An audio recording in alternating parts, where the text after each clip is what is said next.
2023 gold நான் வாங்கும்போது என் ஒய்ஃப்ட்ட நான் பர்பஸாக சொன்னேன், நீ எடுக்கிற கோல்டு அவங்க சொல்லியிருக்காங்க 0%, நீ கோல்டு தாறுமாறா எடு, 25% போய் எடு, வேஸ்டேஜ் எங்கே அதிகமாக இருக்கும் அந்த கோல்டு எடுங்க. என் ஒய்ஃப் 22 எடுத்தாங்க, 46 பவுன் நான் வாங்கினேன். 46 பவுனுக்கு 22% வேஸ்டேஜ் இல்லாமல் தான் அவனை கூப்பிட்டார். சார் 9 லட்சம் ரூபா சேவ் பண்ணியிருக்கீங்க சார். 9 லட்சம் சேவ் பண்ணியிருக்கேன்.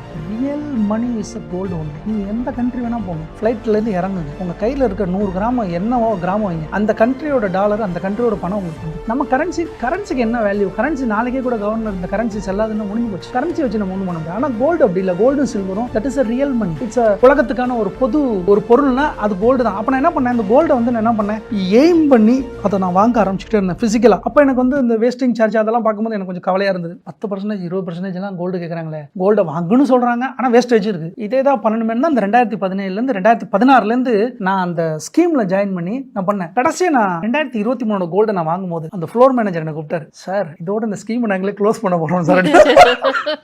வெயிட் அக்குமுலேஷன் ஸ்கீம்ல போட்டிருந்தீங்க அவரு.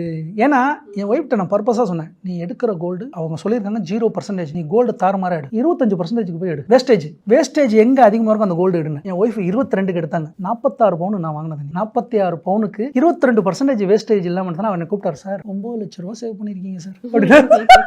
9 லட்சம் ரூபா சேவ் பண்ணியிருக்கேன். ஆமாம் சார். சார் இந்த ஸ்கீமே இப்போ எங்கள் எம்டிஏ எங்களுக்கு சொல்கிறாரு சார், இதோட க்ளோஸ் பண்ணிக்கலாமான்னு எங்களுக்கு ஒரு டவுட் இருக்குது. இல்லாட்டி மேக்ஸிமம் 15% வேஸ்ட் வரையும் ஓகே, அதுக்கு மேலே இருந்தால் பே பண்ண சொல்லணும் சார். ஏன்னா இந்த மாதிரிலாம் ஆமா, அது ஒரு சில கடையில் வந்துட்டு 18%க்கு மேலே கிடையாதுங்களா. ஆனால் நான் 17 ஸ்டார்ட் பண்ணனால எனக்கும் அந்த ரிலேஷன்ஷிப் நல்லா இருந்தது. எனக்கும் அந்த மேனேஜருக்குலாம் ரிலேஷன்ஷிப் நல்லா இருந்துச்சு. அந்த கோல்டு ஜுவல்லரிக்கும் நல்ல ரிலேஷன் இருந்துச்சு. அதனால நான் ஒருத்தரையும் மெயின்டைன் பண்ணிட்டே இருப்பேன். சார் கன்ஃபார்ம் தானே, ஜீரோ தானே நான் இன்வெஸ்ட் பண்ணுறேன் சார், இந்த வருஷம் நான் 2 லட்ச ரூபா பண்ண போகிறேன், இன்னும் ஓகே தானே ஓகே சார் அப்படிமாங்க. லாஸ்ட் டைம் பார்த்தீங்கன்னா இப்போ என்னன்னா புது ஸ்கீம்ஸ் என்னன்னா ஒன்லி அப் டு 18%. அதுதான் அப் டு 18% அதுதான்.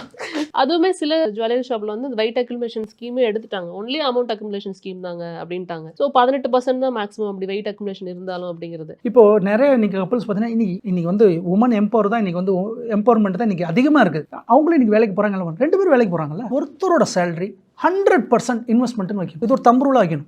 இல்லை நீ சம்பாதிக்கிற நான் செலவு பண்ணுறேன், நீ சம்பாதிக்கிற நீ செலவு பண்ணு அப்படின்னா வேலைக்கு ஆகாது. குடும்பம்னா இப்படி தான் நடத்தணும். ஒருத்தரோட சம்பளம் செலவுக்கு, அதாவது டோட்டல் நான் செலவுக்குன்னு சொல்ல, அவரோட 20-30% செலவுக்கு வச்சுக்கிட்டு மீதி கணவரோட சம்பளமும் மனைவியோட சம்பளம் ஒரு சம்பளத்தை 100% we need to put it in investment. And what about the emergency cash? Emergency ஒரு 6 மாதத்தோட சேலரி, அட்லீஸ்ட் 5 மந்தோட சேலரியை கேஷாவோ அல்லது அக்கௌண்ட்டில் சேவிங்ஸாவோ மட்டும் இருந்தாலே போதும். அட்லீஸ்ட் 3 மாதமாக நல்ல. ஒருவேளை 2 பேர்த்தில் யாராவது ஒரு ஆள் ரிசைன் பண்ணுறாங்க, இல்லை ஏதோ ஒரு ஜாபில் ஏதோ ஒரு சீரியஸ்னஸ் வருது, இல்லை எமர்ஜென்சி ரிலேட்டட் ஏதோ ஒன்று வருது. இந்த எமர்ஜென்சி ஃபண்டுங்கிறது பார்த்தீங்கன்னா இது வந்து இது ஒரு கீவேர்டு மாதிரி. இப்போ ரீசெண்டாக இந்த ஃபயருங்கிற வேர்டு மாதிரி இந்த எமர்ஜென்சி ஃபண்டுங்கிறது நிறைய பேர் இப்போ யூஸ் பண்ண ஆரம்பிச்சிட்டாங்க. என்னை பொறுத்தவரைக்கும் எமர்ஜென்சி ஃபண்ட்னா எங்கள் அம்மாச்சிலாம் எப்படி வச்சுருப்பாங்கன்னா சுருக்கு பையன்பாங்க, சுருக்கு பையில் வச்சுருப்பாங்க, அதான் எமர்ஜென்சி ஃபண்டு. எங்கள் அம்மா என்ன பண்ணால் அஞ்சரை பெட்டியில் வச்சுருந்தாங்க. அது மாதிரி நமக்கு என்ன சொல்கிறேன், உன் வீட்டில் நீ அஞ்சரை பெட்டியில் ஏதாவது வச்சுருக்கியா, அவ்வளோதான். 1000 2000 2000 எங்கெங்கேயாவது வச்சுக்கணும். ஏன்னா நாளைக்கு ஏதாவது வேணும்னா அதுலேருந்து எடுக்கிறதுக்காக.